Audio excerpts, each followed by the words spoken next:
Oh, wow. So KL Rahul is just letting us into his cricket world. He's been on absolute fire lately with that explosive form.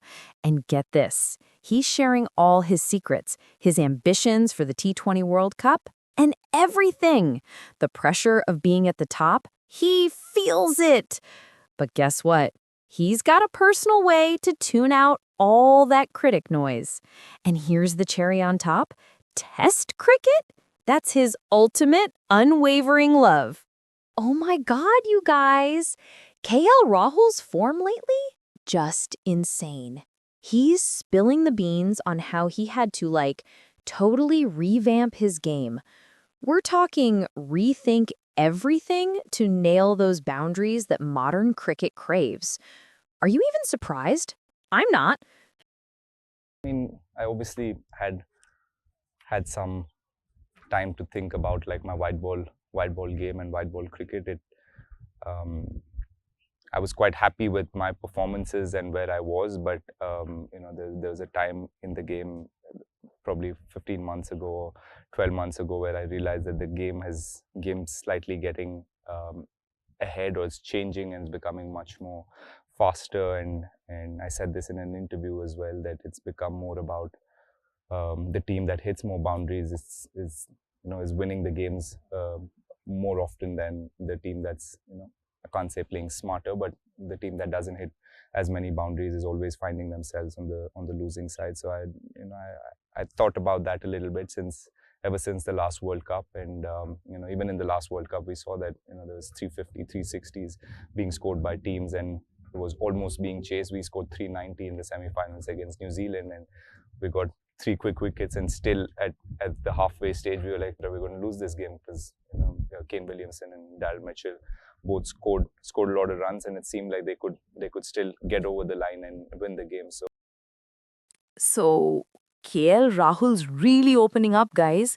The pressure? It's huge. He's sharing how frustrating it is when in cricket you're literally only as good as your last game. It's intense out there. Seem to forget what a player has done just like in the recent tournament.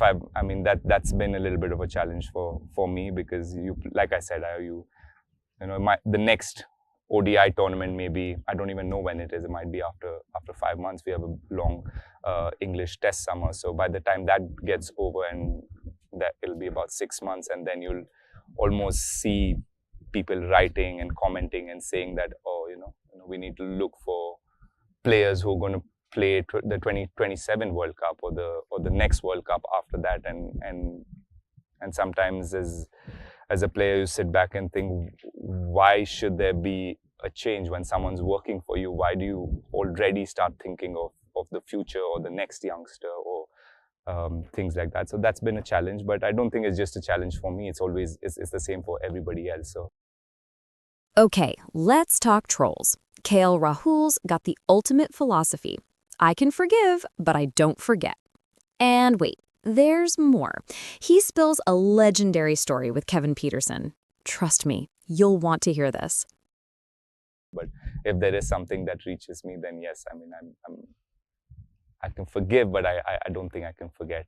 And you like to prove people wrong? Is that a part of you? Part of you. There is a going, drive. yeah. There's obviously a drive if someone's saying that I can't do something, or if someone's saying that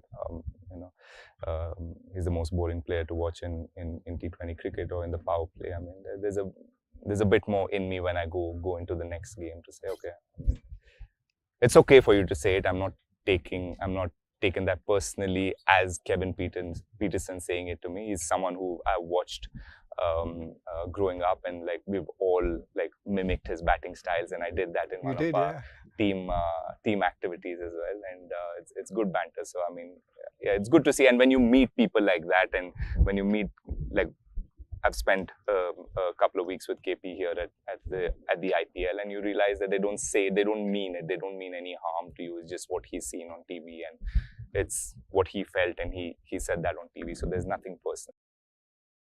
No way. Can you believe KL Rahul was once told he'd never make it in white ball cricket? Apparently, they thought he was just a test player who couldn't hit a six. But look at him now, right? Total game changer. We did all of that together, and if you ask them, they'll tell you that till I was till I finished under 19 cricket, until I was 20, 21, I couldn't hit a six. I couldn't hit the ball in the air, and I had no confidence to clear the boundary. I was almost branded and tagged as a 4-day and red ball cricketer, and I had no skill or no future in white ball cricket. So that's something that came very natural to me, and I think it's how it's the generation and it's the era that we grew up in, where there was more red ball cricket.